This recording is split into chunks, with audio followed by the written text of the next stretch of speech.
بسم الله الرحمن الرحیم. زلف خود از روسری بیرون مریز، در مسیر چشمها افسون مریز. یاد کن از آتش روز معاد، جلوه گیسو مره در دست باد. خواهرم دیگر تو کودک نیستی، کودک نیستی بزرگ شدی. خواهرم دیگر تو کودک نیستی، فاشتر گویم عروسک نیستی. خواهر من این لباس تنگ چیست؟ پوشش چسبان و رنگارنگ چیست؟ خواهرم اینقدر تنازی مکن، با اصول شرع لجبازی مکن. خواهرم ای عاشق دین مبین، یک نظر ازواج پیغمبر ببین. اعوذ بالله من الشیطان الرجیم. بسم الله الرحمن الرحیم. ان الله و ملائکته یصلون علی النبی یا ایها الذین آمنوا صلوا علیه و سلموا تسلیما. اللهم صل علی محمد و علی آل محمد کما صلیت علی ابراهیم و علی آل ابراهیم انک حمید مجید. خواهران عزیز، السلام علیکم و رحمت الله و برکاته. امروز ما شما ان شاء الله تعالی به کمک خداوند متعال کورس یک ماهی که درباره مخصوص خواهران مسلمان هست، این کورس شروع میکنیم. چون امروز روز اول است، سر مسائل مقدماتیش صحبت میکنیم که پیش از یک سر اصل تقسیم اوقات سر از روز آینده بخیر شروع میکنیم. چرا ما مثلا درس های باید مخصوص به خواهرای مسلمان بگیریم؟ چرا مثلا ما سوال میکنیم که چرا ما باید درس های مخصوص برای خواهران بگیریم؟ اصل سوال این موضوع هست. ببینید خواهرای عزیز، مشکل اساسی ما این است در بین مسلمان ها که در عصر نبوت زنا و دخترای مسلمان در فهم اسلام و در دفاع از اسلام و در ای که مثلا در برنامه های اسلامی نقش داشته باشند و در تطبیق احکام اسلام نقش داشته باشند و مستقیما در هر بخش اسلامی حتما اونجا یک زن و یک خواهر نقش بسیار اساسی خود داشت. با گذشت زمان که اسلام در مناطق دیگه انتشار پیدا کرد، متاسفانه اینجا یک مشکل اساسی پیدا شد که غالبا مردم متأثر به فرهنگ ها شدن. دو قسم فرهنگ بود، یکی فرهنگ بسیار افراطی و یکی فرهنگ بسیار تفریطی. فرهنگ های افراطی و تفریطی یا سبب شدن که زن مسلمان و خواهر مسلمان از دین خود بیخبر باشند. یک فرهنگ قبیلوی، فرهنگی که اینجا همیشه رواجهای قبل از اسلام تطبیق می شده. در این رواجها زن مسلمان، دختر مسلمان همیشه حق نداشته که حتی قرآن عظیم شانه بخوانه و یاد بگیره، در حالی که مثلا ما ببینیم که در زمان پیغمبر صلی الله علیه و سلم بیبی عایشه رضی الله تعالی عنها که همسر پیغمبر صلی الله علیه و سلم است و بیبی حفصه که همسر پیغمبر صلی الله علیه و سلم است، هر کدام از اینا حافظای قرآن بودن. در پولیزی که حافظ قرآن بودن، ما شما خوانیم در درس‌های بعدی که بیبی عایشه رضی الله تعالی عنها بزرگترین محدث و به حساب استاد بزرگی بود. مثل که امروز مثلا ما در پوانتون یک پوهان داریم، یک استادی که مثلا 30 سال 40 سال تدریس کرده، بر رتبه بسیار بلند رفته. دیگه استادا باز میاین از پیش از این استاد سوال میکنن، مشکلات خود استادا حل میکنن.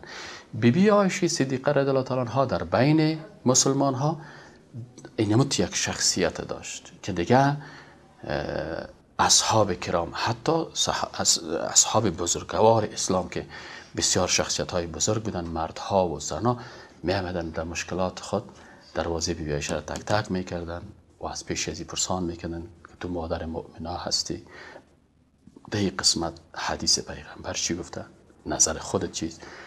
پیغمبر زن بناهن در جمله مکثرین حدیث در علم حدیث ما میخونیم که او صحابه‌ای که احادیث بسیار زیاد روایت کردن به نام مکثرین حدیث یاد میشدن.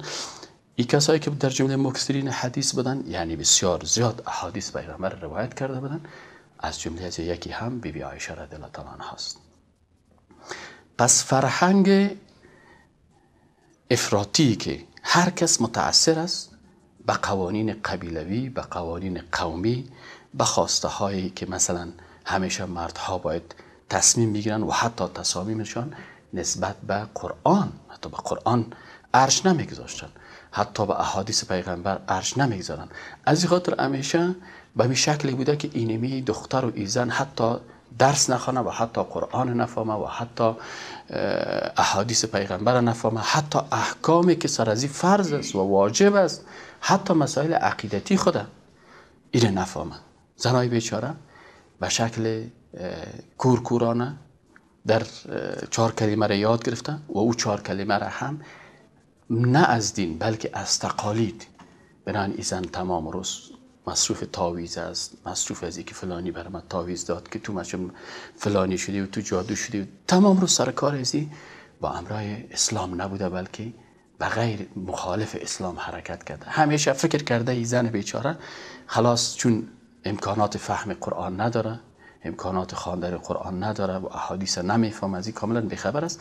بنابراین این زن بیچاره وقتی که آل تصمیم میگیره و کاری که میکنه این فکر میکنه که والا دین اسلام یعنی شوله پخته کردن، امروز شوله شیرین پخته کردم، امروز شوله تلخ پخته کردم، امروز هم نان و حلوا توزیع کردم، امروز مثلا حلوا پخته کردم به همسایه ها روان کردم. حتی نمیفهمه که وقتی ما خیرات میکنیم و صدقه میکنیم، همین خیرات و صدقه حق یک مسکین است یا حق همسایه ما که خود از این صاحب موتر از زندگی است. حالا مثلا یک نفر در روزی تق تق میکنه، بله چی گپ است؟ اینمی صاحب خیرات کردیم، یک دانه نان میاره، خوب و تفلک یک دانه نان میگیره، اگر نگیری قار میشه، اگر بگیری حالا مثلا دخانه ما چرا آوردی؟ من موتر شخصی دارم، خانه شخصی دارم، زندگی خوب دارم، عایدات خوب دارم.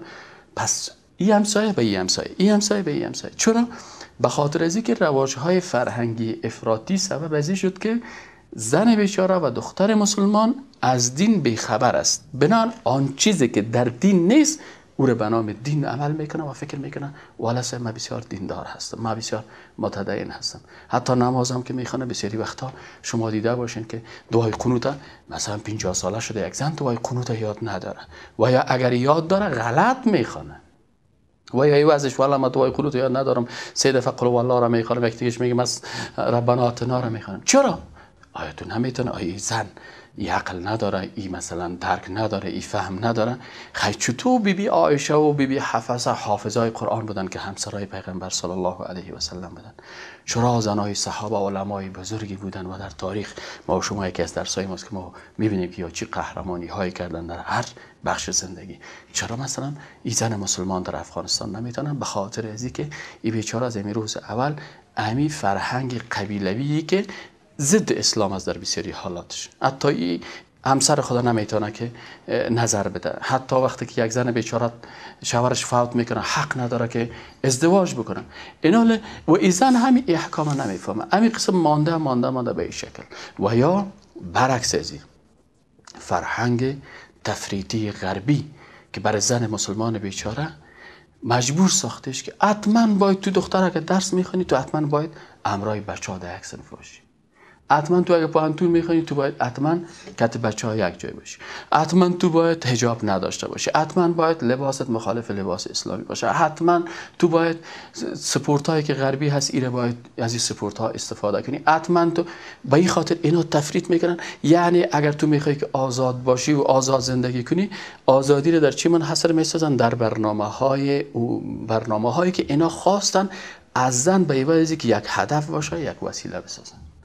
پس در این قسمت او طرف هم کوبیده شد به خاطر از اینکه تمام راه سرش بند است و این طرف دیگه راه مثبت برش واز نمیشه. فقط هر قدر که زن در راه منفی و غلط حرکت کرد او رو برش میگه اینمی راه درست است، در حالی که او به منفعت از این نیست.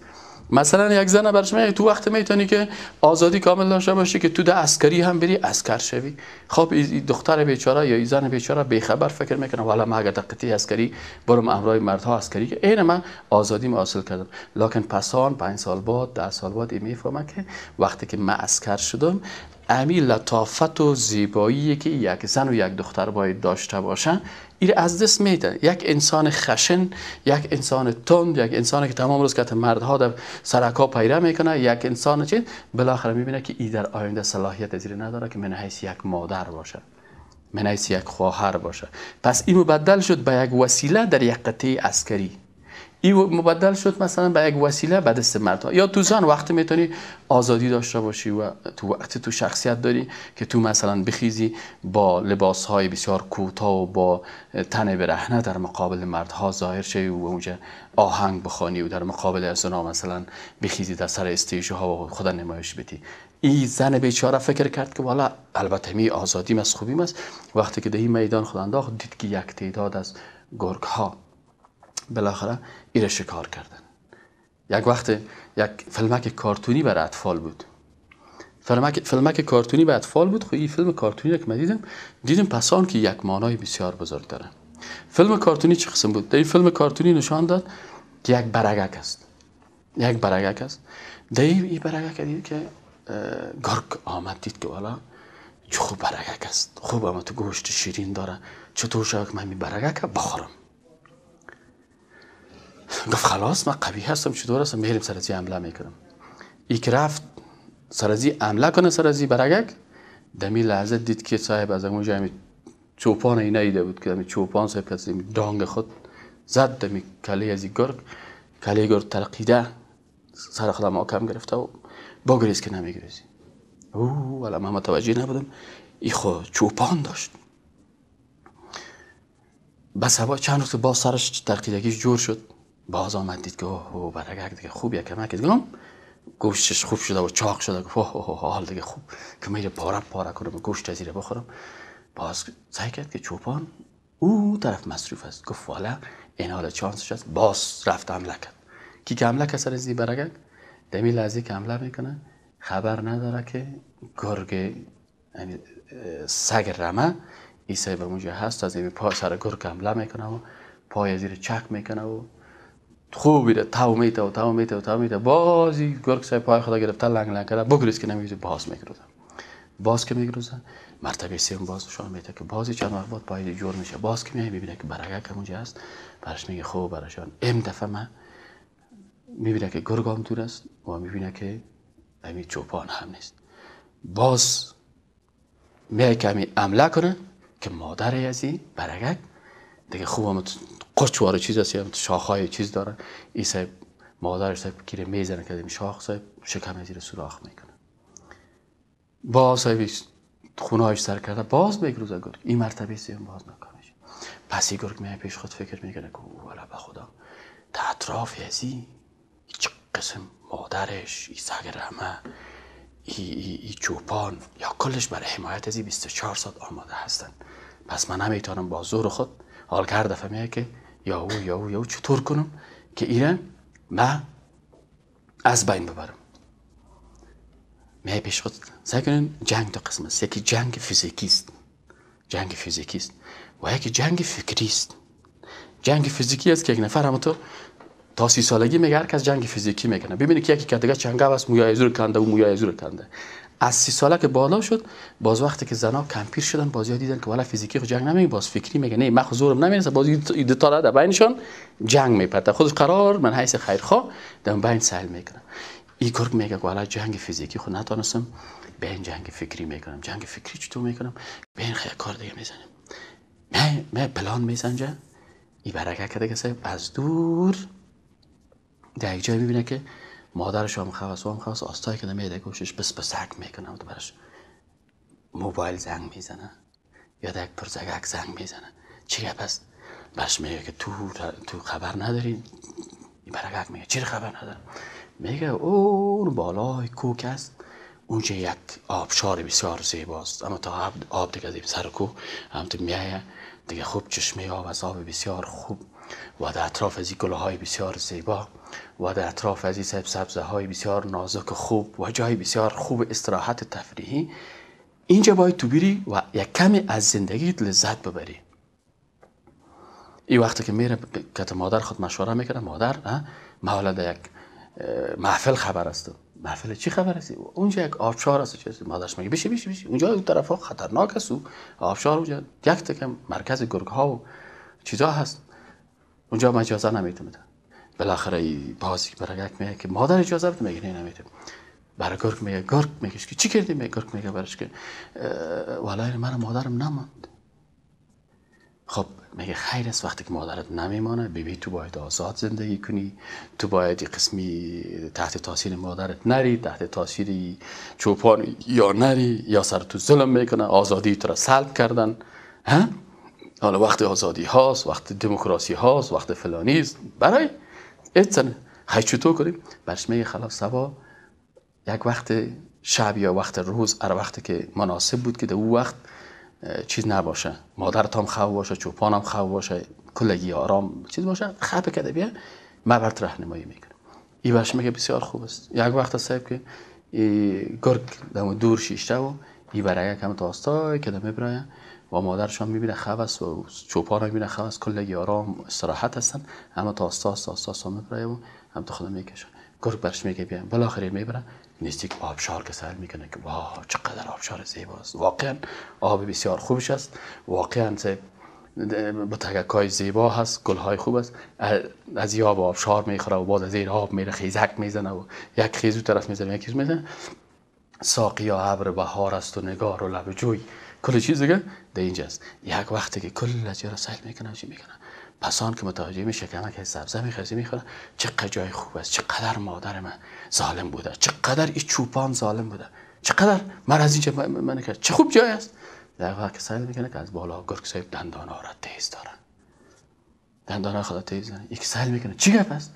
برش میگه که مادر تو بسیار هوشیار بود، او چوپان بسیار دوست تو بود، لکن تو بی عقل بودی و صدها چراغ دارد و بیراه می رود، بگذار تا که افتاده بیند سزای خویش.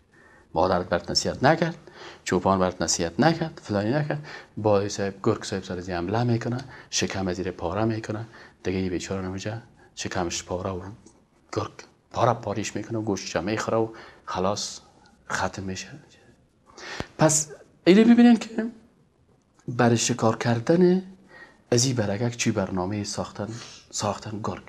و اینا وقتی که ما میبینیم بسیاری از مردهایی که اینا از خدا نترسن و از قرآن بیخبر باشن و از دین بیخبر باشن و از احکام الهی بیخبر باشن، این مردهای بیدین به یک گرگ میمانند که همیشه در صدد شکار هستند که چه قسم یک دختر بیچاره بیخبر و بی تجربه و کم تجربه را زندگی زیر تباه بکنن و بالاخره ایره در دام خود بردن.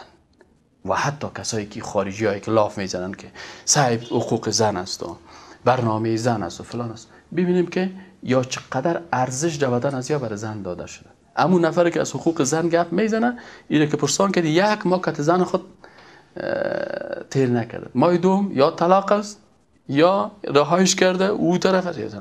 به این خاطر این حاله برای یک دختر مسلمان چی شایسته است، برای یک زن مسلمان چی شایسته است؟ این شایسته هست که این دختر مسلمان، این زن مسلمان خودش قرآن بشناسه، نباید کسی دیگه برای تفسیر کنه، خودش قرآن مستقیما بخونه و ببینه که قرآن درباره من چی میگه و چی عزتی برای من قرآن داده و چی شخصیتی برای من داده. این باید از دین خود باخبر شود، از احکام دین خود باخبر شود، از این که مثلا دین اسلام برای چی عزت و حرمتی دادن. این باید علاقات درس داشته باشه و خودش مستقیما قرآن بفهمه و خودش مستقیما قرآن ترجمه بکنه. ما متاسفانه ببین در افغانستان نویسنده زن داریم، شاعر داریم که میگه من زن هستم، فوتبالر زن هست، مثلا باسکتبالر زن هست، حتی در تکواندو زنا هستن، دخترها هستن، تا دفلانی هستن، لکن ما یک مفسر قرآن که زن باشه نداریم. چرا نداریم؟ پس این معلوم میشه که این از ضعف ما هست.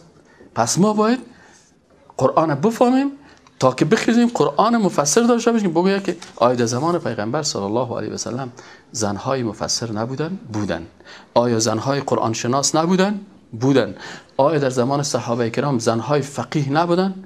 بودن. پس ما چرا امی کم بوده در بین خود داریم؟ به خاطر چی است؟ تا بکی ما بی خبر باشیم. از این خاطر باید زنها برنامه‌هایی داشته باشن که اینا قرآن شناس باشد. ما باید یک مجموعه از زنهای قرآن شناس داشته باشیم که خودشان قرآن بفهمند، بخوانند و به عوض از که یک استاد مرد به درس بده، باید امی زن مسلمان قرآن شناس ای بخیزه بر دیگه خواهرای خود دین برسونند. ما باید زنهای داعی داشته باشیم، دعوتگری که دیگرها را به طرف دین دعوت بکنند.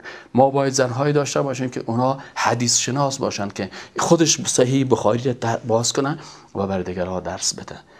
در اون صورتی که ما این تو خواهرای داشته باشیم که خودش قرآن شناس است، خودش حدیث شناس است، خودش فقیه است، خودش عالم است، خودش حافظ قرآن است، خودش تجوید درس میده، خودش زبان عربی را میفهمه، خودش دین خدا میفهمه، در اون صورت باز میتونه که زن من حیث یک زن مسلمان واقعی من جزء از جامعه اسلامی بتونه که مسئولیت خود ادا بکنه، وظیفه خود ادا بکنه.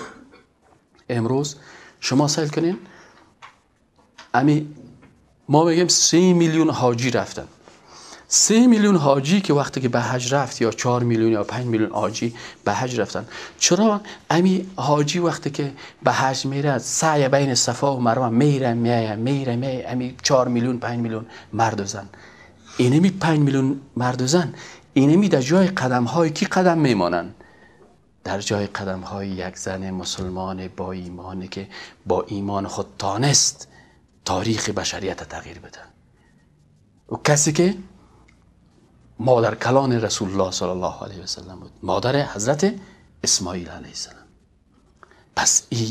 پس وقتی که ای حاجی ها میره یا در حقیقت اونمو زندگی یک زن که در اینجا میرفت در بین صفا و مروه تمثیل میکنه، یک مادره.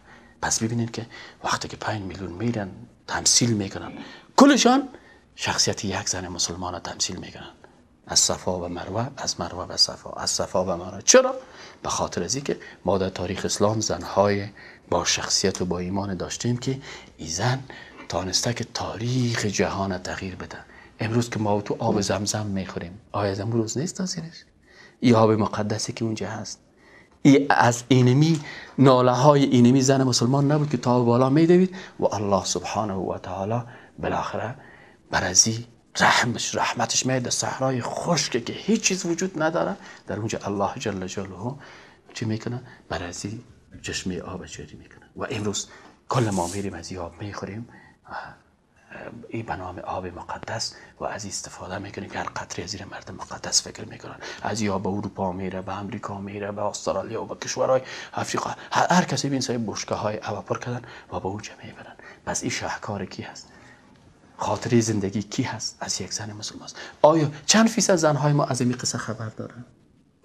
چند فیصد زن آدمی حج که میره؟ حتی بی بیاجی رو پرسان کنید، بی بیاجی همیشه چرا میره؟ میگه والا بچه میره صفا و مروه رفتم آمدم دیگه هیچ خبر ندارم. اما یکی بفهمه که نه، مثل ما یک زن بوده که اینمو یک تاریخ را جا به جا گذاشته است. به این قسم ما حادثه های بسیار زیادی داریم که در تاریخ اسلام گذشته است که اینا ما شما. پس سوال اول ما شما بود چرا ما باید درس های مخصوص برای خواهرها بگیریم؟ هدف ما این است که خواهرای مسلمان ما باید از قرآن باخبر شوند، از دین باخبر شوند، دیگرها برشان تفسیر و ترجمه نکنن، دیگرها برشان دین برشان معرفی نکنن، دیگرها برش یکی راست یکی درو، یکی صحیح یکی غلط، یکی فکر خدا یکی فکر خدا، یکی اندیشه خدا یکی اندیشه خدا. نه خیر، وقتی که خود انسان فهم داشت بالاخره در تصمیم گیری خود استقلال می داشته باشه. وقتی انسان صاحب فکر بود، انسان صاحب فکر است که او استقلال می داشته باشه. انسانی که فکر نداشت، شما ببینید یکی سیکنین ریل، شما وقتی که ریل یا ترین میگن، وقتی که ببینید ترین یک ماشین اولی ازی است و دیگه خانگاکاست پشت سر ازی 100 دانه هست، کل کار امی اولی میکنه و این دیگه طفیلی است، از پشت ازی رفته میره. اونو که ماشین داره اونو اصلا صاحب تصمیم گیری هست. پس زن وقتی میتونه که آزادانه زندگی بکنه، میتونه با شخصیت زندگی بکنه، میتونه که در جامعه نقش داشته باشه و میتونه من حیث یک زن مسلمان تاریخ جهان تغییر بده و همین قسم که با یک دست خود گواره را شور میته، با دست دیگه خود دنیا را شور میته. این زنهای که مثلا پتلونای کوبای پوشیدن و آرایش کرده و در مدل هستن، یا نه در گواره را شور داده میتونن، نه مادر شده میتونن و نه جهان را شور میته، بلکه یا اونمو صندوقا یا امو قوطیای پشت سر ریل است، فقط امو کابینک هاست که او همو از پشت از هر طرف هر کس کشش کرد کش میکنه.